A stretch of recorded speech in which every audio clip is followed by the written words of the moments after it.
Welcome to this explainer. Today, we're diving straight into the fascinating and honestly kind of hidden micrologic of English quantifiers. You know, even if you've been speaking or writing in English for years, how you measure and quantify things can completely change the impact of your words. Here's our roadmap for today. We'll start with the foundations of quantifiers, then navigate large quantities, unlock the magic of the letter A, look at portions and sufficiency, dig into the nuance of tricky pairs, and finally, wrap things up by achieving formal academic mastery. All right, let's jump straight into Section 1, the foundations of quantifiers, specifically the binary rule. So, as a quick refresher, what exactly is a quantifier? Well, it's just a word or phrase that sits right in front of a noun to answer the questions how much or how many. You can kind of think of them as the English language's built-in measuring tape. And using that measuring tape all comes down to one absolute strict binary rule. Every single quantifier you choose depends entirely on whether the noun you're using is countable or uncountable. If you can count it as individual units, things like apples, cars, or students, it's countable and it can be singular or plural. But if it's something you can't easily count like water, sugar, money, or time, it's uncountable. And crucially, uncountable nouns are always singular. Keep this rule in the back of your mind because it literally governs everything we're about to see.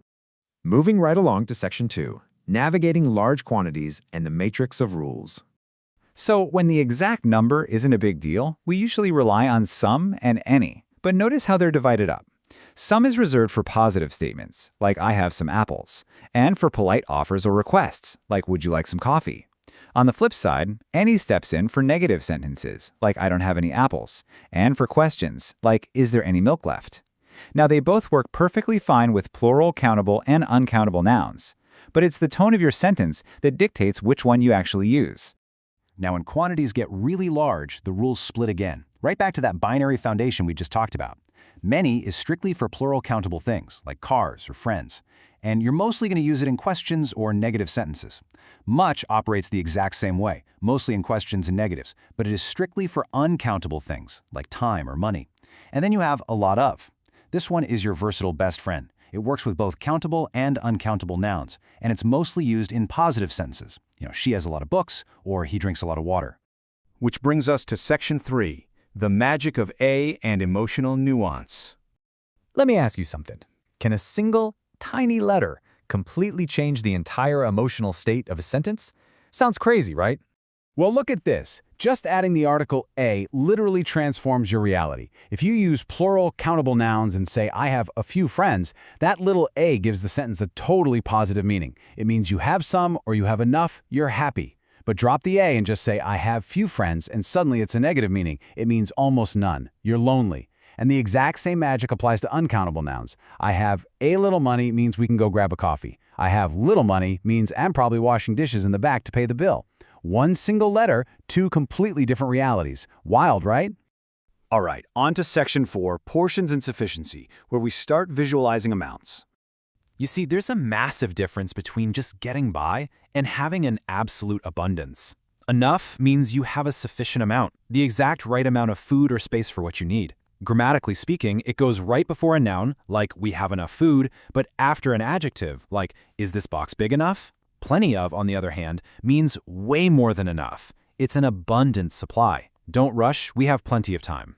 When you're dividing up a group, it really helps to think of it like a pizza. All encompasses the entire pie, referring to 100% of 3 or more items. Both is super specific. It locks in exactly 2 items, 100% of a pair, like both of my parents. And half, well, that slices right down the middle at 50%. It's simple, it's highly visual, and it's absolutely essential for clear communication.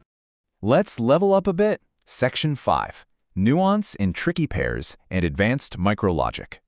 First up on the tricky list, each versus every. Interestingly enough, both are followed by a singular countable noun and a singular verb, but their logical focus is entirely different. Each zeroes in on the individual members as separate entities, and it works for 2 or more things. Like, each student got a unique assignment. It's highly individualized. Every, however, focuses on the group as a whole. It's closer in meaning to all and is used for 3 or more things. Every student must wear a uniform. It sweeps across the entire group. Next, we've got either and neither. Now these are super specific. They apply exclusively when you have exactly 2 choices. Either offers a flexible option. It just means one or the other. It really doesn't matter which. We can go to either restaurant. Neither, however, completely shuts both options down. It means not one and not the other. 0 out of 2. Neither option is acceptable. And then there's no versus none. They both mean absolute zero, but structurally, they're worlds apart. No is a determiner. It desperately needs a partner noun to hold its hand. You have to say, I have no money. But none, it boldly stands entirely alone, because it actually replaces the noun altogether. If someone asks you, how much money do you have? You just say, none. And that leads us to our final stop, Section 6, Achieving Formal Academic Mastery. Okay, so remember that strict beginner rule we've all heard? The one that says any is strictly for questions and negative sentences? Well, forget it. We're going to completely shatter that rule right now. You absolutely can use any in a positive sentence to express a profound lack of restriction. When you use it this way, it means it doesn't matter which, who, what, or when. Every single choice is valid. You can call me anytime. Doesn't matter what time.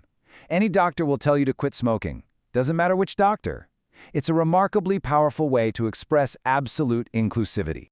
Finally, if you really want your professional or academic writing to shine, it's time to ditch the casual a lot of. If you're working with uncountable nouns like funding, upgrade that to a great deal of or a large amount of funding. For plural countable nouns like participants, elevate your phrasing to a large number of or the majority of participants. Doing this instantly boosts the authority and precision of your writing. So, here's the bottom line. Grammar isn't just some arbitrary set of rules, it's quite literally the lens through which we measure our reality. So the next time you sit down to write or speak, ask yourself, how precisely are you going to quantify your world today? Thanks so much for joining me on this explainer, and I'll catch you next time.